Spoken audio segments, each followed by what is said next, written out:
जो attorney general थे लगातार ये दलील दे रहे थे सुप्रीम कोर्ट में कि जो ईडब्ल्यूएस आरक्षण दिया गया है, आर्थिक आधार पर जो आरक्षण दिया गया है वो संविधान के मूल ढांचे का उल्लंघन नहीं करता है। यानी जो ईडब्ल्यूएस आरक्षण जो सरकार दे रही है 103वें संविधान संशोधन के द्वारा वो सही है। हालांकि आपको बता दें सुप्रीम कोर्ट में 5 जजों की बेंच ने सुनवाई की है और 3-2 से ये पूरा फैसला आया है। यानी 3 जज जो हैं इसमें इसके पक्ष में थे और कुल मिलाकर ईडब्ल्यूएस आरक्षण जो कि बहुत बड़ा मामला है, कुछ लोग इसके खिलाफ गए थे सुप्रीम कोर्ट में, याचिकाएं लगाई गई थी, 103वें संविधान संशोधन को चुनौती दी गई थी और कहा गया था कि सरकार ने आर्थिक आधार पर आरक्षण देकर गलत किया है। जबकि सरकार की दलील थी कि ये जो आरक्षण है, जबकि योजनाओं को देखा जाए तो सारी योजनाएं जो है आर्थिक आधार पर ही चल रही हैं। ऐसे में आर्थिक आधार पर आरक्षण गलत नहीं है, ये सरकार की दलील थी, सरकार की बड़ी जीत तय की गई। यहाँ पर 2 बड़े सवाल थे कोर्ट के, वो ये कि इन्हें देखिए, घर से ही सोप मैन्युफैक्चरिंग करते हैं और महीने का 1 लाख कमाती हैं। आप भी सोप मैन्युफैक्चरिंग करना चाहते हो? इनसे सीखना है तो फ्रीडम ऐप को अभी डाउनलोड कीजिए।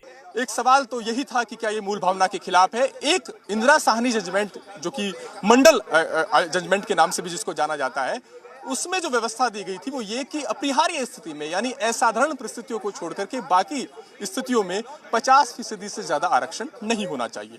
तो यहाँ पर सवाल ये था कि चूंकि 27% ओबीसी का आरक्षण है, 7.5% एसटी समुदाय का आरक्षण है, करीबन 15% आरक्षण जो है वो एससी समुदाय का है, तो ये 49.5% पहले से ही होता है। तो ऐसे में अगर 10% आरक्षण दिया जाता है तो क्या ये आरक्षण की जो अधिकतम सीमा तय की गई है 50%, उसका उल्लंघन तो नहीं करता। सरकार का ये कहना था कि ये सुप्रीम कोर्ट का फैसला है, कोई संवैधानिक प्रावधान नहीं है।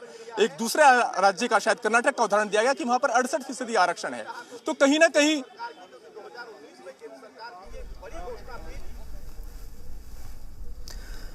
तो आपको बता दें इंदिरा साहनी जजमेंट का भी जिक्र किया गया और दरअसल इस कानून में ये सरकार ने प्रावधान रखा था कि नौकरियों में और शैक्षणिक संस्थानों में जब एडमिशन लिया जाएगा तो 10% आरक्षण मिलेगा। और इसी को लेकर बहुत सारे लोग ऐतराज जता रहे थे, कह रहे थे कि भाई ये सरकार ने गलत किया है, सरकार आर्थिक आधार पर आरक्षण देकर गलत कर रही है, जबकि आरक्षण का आधार सामाजिक होना चाहिए।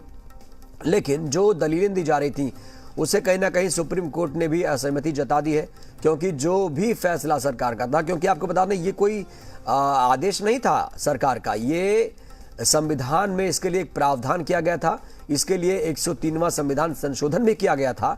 सोचिए सरकार इसको लेकर बहुत ज़्यादा संजीदा थी और ऐसे में अगर सरकार ने ये सब किया है तो जाहिर सी बात है अगर सुप्रीम कोर्ट ने फैसला दिया है कि ईडब्ल्यूएस आरक्षण बरकरार रहेगा तो सरकार की यहाँ पर बहुत बड़ी जीत हुई है।